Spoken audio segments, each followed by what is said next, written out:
Thank you for watching Scary Bear Attacks. If you like this episode, please remember to hit the like button and leave a comment or two, then subscribe and click on the bell to receive notifications of whenever we release new videos. Also, please remember to share them to your social media. Welcome back to Scary Bear Attacks. Today's episode takes us to the small town of Zama City in northwestern Alberta, Canada. Zama City is billed as a hamlet and is said to be Alberta's northernmost city. The last census there said 52 residents called it home, and the population trends down negative 29%. The oil and gas industries are the main employers here, and with everything becoming more mechanized and automated, the human populations in the area are in a steep decline. The area around Zama City is woodland and wetlands primarily, and is home to the threatened wood bison herd, as well as deer, moose, and woodland caribou herds. The First Nations tribe called the Deneta has long-running ties back to the land and find themselves in power struggles with the government and corporations over resources there. It turns out politicians and corporate opportunists aren't the only predators here, as it is also home for coyotes, foxes, and black bears. It is in this beautiful setting that our episode takes place today. At a remote drilling site operated by Cantex Drilling and Exploration Corporation, it was a normal day of dangerous and difficult work for the 30 workers there. The site was located about 40 kilometers, or 25 freedom units if you're from the U.S., northwest of Zama City.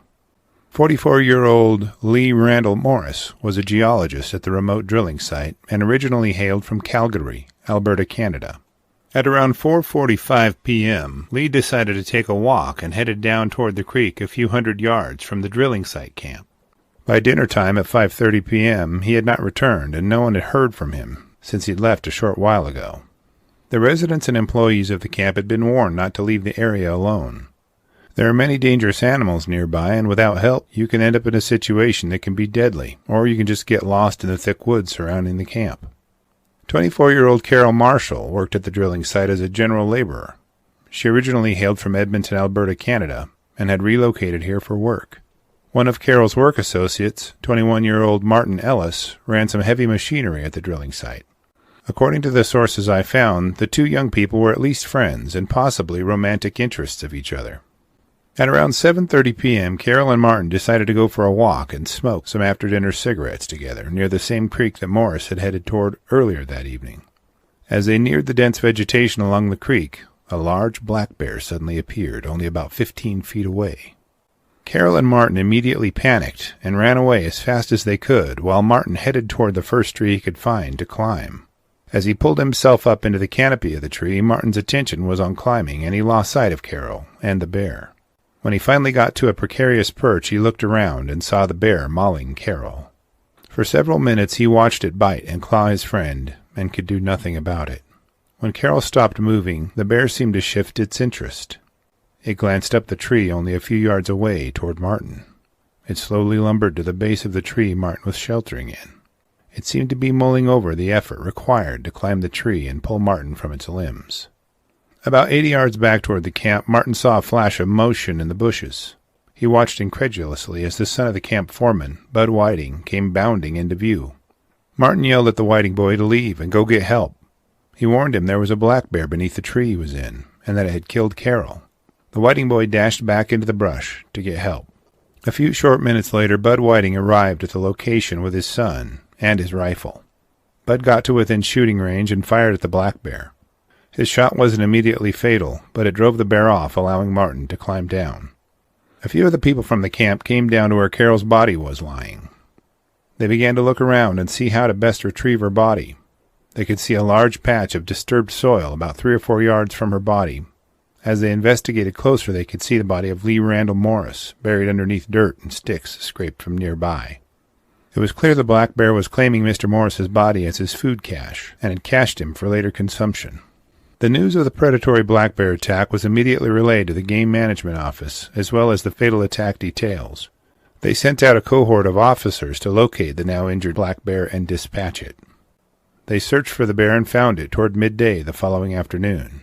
They promptly shot and killed it after confirming it was the same bear wounded at the site by Mr. Whiting's errant bullet.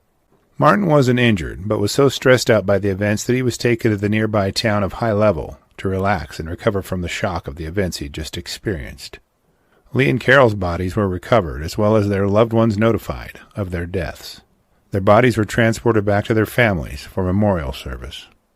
I could find no source indicating the health or condition of the bear. Nothing I read stated anything about cubs being present, nor a food cache, other than Mr. Morris's remains being found nearby. It wasn't reported to be in ill health, nor gaunt, or underweight. This attack was a clear and simple case of a purely predatory attack by an otherwise healthy black bear on human beings. Granted that this black bear had killed Lee Randall Morris and cached his body for consumption, it is easy to understand the predatory motives behind his death. But to continue to stalk and kill additional parties is an extremely rare occurrence by any predator. It may be assumed that Carol and Martin happened to walk right upon the bare food cache of Mr. Morris's body, so it acted in defense of its food cache, and that is within the range of expected behavior of nearly any kind of bear. But to kill Carol, then wait for Martin to come down from the tree, communicates a very deliberate and intentional focus on killing more people for consumption. Currently, black bears can be found in over 75% of Alberta, with a total black bear population of 36,000, which puts black bear density at over 80 bears per 1,000 square kilometers. Black bear territory and grizzly territory roughly divide the province in half, with grizzlies making the western half of the territory their home and black bear the eastern half. This puts Zama City well within the grizzly bear territory and well outside of the established black bear territory, designated by the Government of Alberta Wildlife Ministry. Fatal black bear attacks are rare, but black bear attacks with multiple fatalities are extremely rare and seem to happen most in Canada. After reviewing the facts surrounding this episode, I'm left with a few questions for you. Do you think the original attack on Lee Morris was a predatory attack? Do you think the subsequent attack on Carol was predatory or defensive? Why do you think the bear waited for Martin to come down from the tree? Do you think that living in grizzly territory drove the black bear into human predation? Given the dense brush in the area, would a firearm or bear spray prevented either of these attacks? I will appreciate reading and answering your comments, so please post them below, and let's talk about it. Welcome back to Scary Bear Attacks. Today's episode takes us to Chilkoot Lake, just outside of Haines, Alaska. This area sits at the end of Chilkoot Bay, which reaches a little over 70 miles into the state from the sea, and is a destination on the Inside Passage tours. The area showcases stunning views of fjords, islands, and forested mountains that postcard photographers dream of. The mountains here are not very high in elevation, but are extremely rugged and steep. The tree species in this area is very diverse, with red cedar, fir, spruce, hemlock, and tamarack tree decorating the hills. Various species of willow, alder, and aspen round out the smaller trees in the area. Animals you might see include moose, mountain goats, sheep, and black and brown bears. On Saturday, February 6, 2021, 38-year-old Bart Pieschel and his friends Graham Kraft and Jeff Moskowitz were almost ready to begin a remote backcountry ski trip down a course they had scouted out for a while now. The plan was for the men to hike up a certain point in the route and then ski back down through the challenging and untouched path they planned out. This practice is very dangerous due to the fact that there is no rescue team or medical team such as those at typical ski resorts. The men were on their own, and they knew it. The men did come prepared, though, sort of. They didn't bring bear spray, nor had they brought any firearms, bear bells, or any other form of bear deterrent, given bears were known to be hibernating at this point of the year. Even if they had brought bear spray, low temperatures are known to limit its effective range. They did bring a particularly important piece of technological equipment, a satellite communication device made by Garmin called InReach, which would relay their GPS coordinates just in case they might need it. They expected bears to be sleeping for a few more months, leaving the slopes and valleys to the skiers, or at least that was the plan. The three friends spent the better part of the day hiking up the mountain. As the three men hiked up the mountainside to about 1,600 feet in elevation, they unknowingly were approaching a denned-up sow brown bear and her little cubs about 12:30 p.m. The den was hidden amongst the duff and snow and nearly invisible to the men as they approached its opening. A little bit of information about bears and hibernation is in order to understand this episode more. As bears hibernate, they do not continue to sleep in an uninterrupted manner. They routinely wake up and move around their dens and change positions. They rarely emerge from their dens and are not truly hibernating in the strict sense. Experts call this state torpor and consider it to be similar to hibernation. They don't urinate or defecate very much while they are hibernating and don't eat or drink either.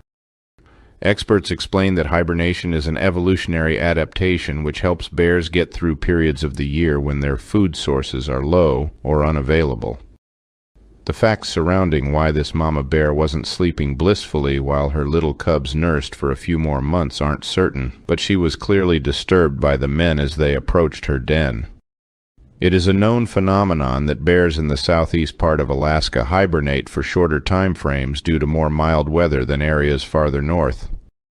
As Bart crossed the hill just beside the den, the sow exploded from the snow covering the opening to her den and immediately knocked him down. She quickly swiped her claws toward his head as he flailed his arms toward her in an ineffective attempt to defend himself. As his arms were stretched toward the sow's face, she clamped her jaws onto his left arm and drove her teeth into his flesh, severely breaking his arm bones. She tossed her head back and forth and ripped tissue as she raked his head and right arm with her claws. Bart was terrified and quickly figured out that he had to play dead before she killed him. He rolled away from the bear and relaxed, allowing the steep terrain to work in his favor. His limp body tumbled down the slope and away from the angry sow and out of the vision of his friends. Kraft later stated that the attack on Bart lasted for the better part of a minute, and that the men could see a cub in the den. Bart's ski buddy, Kraft, looked on as his friend slid down the slope and watched as the sow immediately ran off. He could see Bart's slide trail through the snow, dotted with blood and broken ski poles. Bart's equipment was randomly scattered down the slope as he tumbled and provided an easy trail to guide Kraft and Moskowitz to his side. Moskowitz was fairly well prepared for an accident and began pulling out equipment from his backpack. He pulled out a thermal blanket, warm water, sleeping pads, some jackets, and a first aid kit. The two uninjured men began assessing Bart's condition. He was wet and cold as the temperature began to dip to around 15 degrees as the evening sun was near setting. He had visible puncture wounds from the sow's teeth and was bleeding from several places on his head, hands, and arms. Bart was in a lot of pain from the attack and likely from the fall. His friends were impressed with how he remained positive while they administered first aid to his injuries. As they took care of Bart, they used the satellite device to signal for a Coast Guard helicopter and sent their GPS coordinates and altitude they were located at. The first 30 minutes were very tense as they worried if Bart was going to live. He seemed to be drifting into shock. Bart's friends used a backpack frame to make a splint for his broken arm. They quickly wrapped him in as many layers they could pull over the splint they put on his injured arm. They laid next to him to try to keep him warm and comfortable as they told him stories to distract him and lift his spirits. After a short wait, the men heard the silence of the slopes broken by the sounds of a helicopter approaching their location.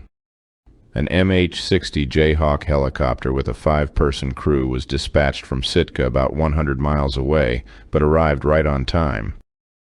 This crew routinely trained on retrieving people in need of rescue in steep terrain, so they knew exactly how to handle it. The skiers used bright-colored fabrics to signal the copter, which made finding them much easier for the helicopter crew.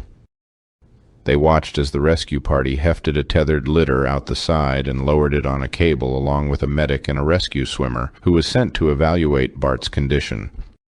The rescue team loaded Bart into the litter and began lifting him from the precarious location and on board the copter. Kraft and Moskowitz made their way down the hill on their own as the Coast Guard helicopter flew Bart to Juneau, where his most severe injuries were immediately treated. Surgeons placed pins in his left arm to hold his bones together so they could mend. A second surgery would be required later to remove the pins after healing. Regarding the sow and what happened with her and her cubs, the authorities did not pursue her considering the men approached her cubs in her den. They viewed this attack as a defensive attack, and she did not try to cash Bart at any point, and immediately left the area. There is no source I could find indicating if she returned to recover her cubs, or simply returned to the den. I can imagine that the stress from the event and the clatter created by the helicopter as it recovered Bart and his friends, that she may have been frightened from the location of her den. The fate of her cubs is unknown. While his friend was convalescing in the hospital, Kraft established a GoFundMe account and raised $32,000 to help his family offset the medical bills. Bart didn't have insurance, so this was a big help for him. In 2019, a study on bear attacks in Alaska noted that 10 people died from bear attacks between the years 2000 and 2017. There were 68 people hospitalized for injuries during 66 bear attacks in the same time period in Alaska alone. A peculiarity in the data showed that the attacks seemed to happen in spurts, with a few people being attacked or killed, and then a period of years passing without a fatality. After reviewing the facts surrounding this episode, I am left with a few questions for you. Why do you think this sow was not hibernating at this time of year? Do you think firearms or bear spray could have prevented this attack? Do you think Bart got off easy with his limited injuries? How do you think her cubs fared? I will be glad to read your comments, so post them in the comments section below and let's talk about it. Thank you to Matt Emerson for emailing me and inspiring this episode. Welcome back to Scary Bear Attacks. Today's episode takes us to the hot and dry mountains of Caliente, California. The arid climate features mountains and hills sparsely covered in dry grasses, low-growing desert bushes like big berry and common manzanita, Fremont cottonwood, and the blue oak tree. The ground cover is seasonally adorned with California fuchsia, western columbine, and deergrass, plus many more. The animals of the area include coyotes, jackrabbits, cottontails, mule deer, and bobcats. The more dangerous inhabitants of this area include black bears. On the higher slopes of the desert mountains, forests of various kinds of oak, willow, mesquite, and sycamore dominate the skyline and provide shade for all passers-by. On July 22nd of 2018, Elena Hansen was enjoying the freedom and space of her sprawling 70-acre ranchette. She enjoyed working with the horses, but still had a lot of work to put in just for maintenance. She always had chores to do to maintain the property, but the 56-year-old single mother embraced the hard work required. On this day, she was focused on fixing a water line for a new vineyard she was planning on constructing in the near future. The spring fed into a concrete box with a floodgate, and the spring had started to decrease in its flow. To Elena, that meant she would have to dig out any obstructions to keep the water flowing in order to execute her plan. She hiked up the box canyon where the spring was located with her two trusty ranch hands, Deke, who was a huge English Mastiff, and Archimedes, a very large Irish Wolfhound. Her dogs were her best friends in many ways, and today's events would once again confirm that fact to Elena. There was nothing alarming about the day, and she felt no strange or foreboding feelings as she worked. In fact, Deke and Archimedes had wandered off a short distance and found some shade to take a nap. The tough rancher entered her irrigation box and began clearing mud and gravel from the mouth of the spring that fed it. As she worked in the summer heat, she could see the spring begin to produce a greater flow of water. She had to stop periodically to wipe her brow and rest. As she worked, she drew the attention of a particularly predatory visitor who had somehow managed to slip past the sleeping dogs and approach to within 10 feet of Elena. After digging around a bit more, Elena stood up to recompose herself. This time she was not refreshed by rest. Instead, she was alarmed by a rather small black bear only a few feet from her. She noticed the bear had simply been standing there, barely hidden by a small willow patch, as if it was waiting for her to notice it. As soon as their eyes met, the angry black bear pounced on Elena. She quickly tried to fold herself into the fetal position in the wet sand to protect her head and neck as best she could. The bear immediately clamped its jaws onto her head and bit and pulled at her ears. As it pulled her by her head, it managed to bite onto her face. It immediately began to tear skin and tissues from her face as it bit. It used its mass of only about 150 pounds to pin her to the ground by sitting on her. Elena is only around 100 pounds, so she wasn't much of a challenge to control for the bear. Even a small bear is much stronger than a very large man and quicker by far than a human. As the bear pressed Elena into the sand, it focused its attack on her head and face. It was clearly trying to rip her head off and possibly crush her skull. The terror that filled her mind was paralyzing, but somehow she fought back as hard as she could. The black bear sank its large canine teeth into Elena's right eye socket and ripped a small piece of flesh from that area. She reported hearing her tissues being ripped and the chomping sound the bear's jaws made as it meted out its destruction on her. It next focused on destroying her nose and mouth. Its jaws crushed and sliced the skin and tissues of her nose and rendered it into crushed and mutilated meat. She indicated that she could feel and hear her eyeball pop as the bear's teeth punctured it. The bear took Elena's face in its mouth and shook its head back and forth violently as she heard her bones popping and crunching beneath its pressure. She looked up at the face of the bear in time to see it spitting out an uncertain number of her teeth it had chewed from her skull. Elena realized that she had to fight for her life. This bear wasn't just surprised into a defensive attack, but was obviously trying to kill her by tearing her head off. She silently thought to herself that this bear doesn't know just who it's attacking. She took her thumbnail and jammed it into the bear's eye as hard as she could and began yelling for her dogs. Immediately after this last gasp of self-preservation, Elena lost consciousness. After a few seconds of unconsciousness, Elena woke up to the growling, grunting, and howling of the fracas that broke out between her dogs and the bear. As the dogs recognized what was going on, they attacked the bear as it sat on Elena. Now, all three large animals were fighting right on top of her. She could see a blurry series of teeth snapping and fur flying as the three animals bloodied each other. She was losing blood quickly as the animals battled, but managed to wiggle out from underneath the violent battle and tumbled down the hill a few hundred yards as the bear attacked Deke's stomach area.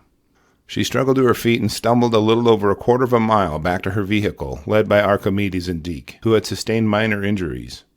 As she situated herself in the driver's seat, she was shocked by her appearance in the rearview mirror, but was pleased to note that her white baseball cap was still on her head. What she thought was her cap was actually her mostly severed scalp. She loaded them all into her vehicle and drove the 3 miles down the road to a local fire station. The firemen were surprised and amazed to see a woman with her face in tatters drive herself up and start asking for help. Captain Kurt Merrill recalls asking her name. She responded, Elena Hansen. He knew her well, but he couldn't recognize her through the destruction to her face. They immediately tended to her wounds as best they could while waiting for the Life Flight helicopter, which would take her to the UCLA Medical Center for treatment. At the hospital, the doctors discovered that the bear's attack had damaged Elena's orbit of her eye, and part of her cheekbone had been consumed by the bear. The bear also completely crushed her nasal bridge and even chewed off her ears, lips, and a segment of her left cheekbone. The damage to her dental arcade was tremendous as well, as the bear had broken her jaw, ripped out 14 of her teeth, torn up her gums, and broken the upper palate of her mouth. Medical professionals somehow put her face back together, with over 1,000 stitches during a 10-hour initial operation, describing her injuries as the worst they'd ever seen. She had to endure several plastic surgeries to make the reconstructed parts of her face look as normal as possible. Only a few years after the attack and subsequent surgeries, she says nobody in public ever seems to notice her scars, unless she points them out. She's quoted as saying, "You'd be amazed what you can do if you have to, but you have to do something.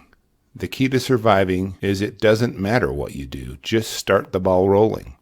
Do something, and then improvise as you go along. You never know where it's going to end up, but it's better than lying there and letting something eat your head off." Archimedes and Deke survived with minor injuries and still enjoy protecting her, even while they nap.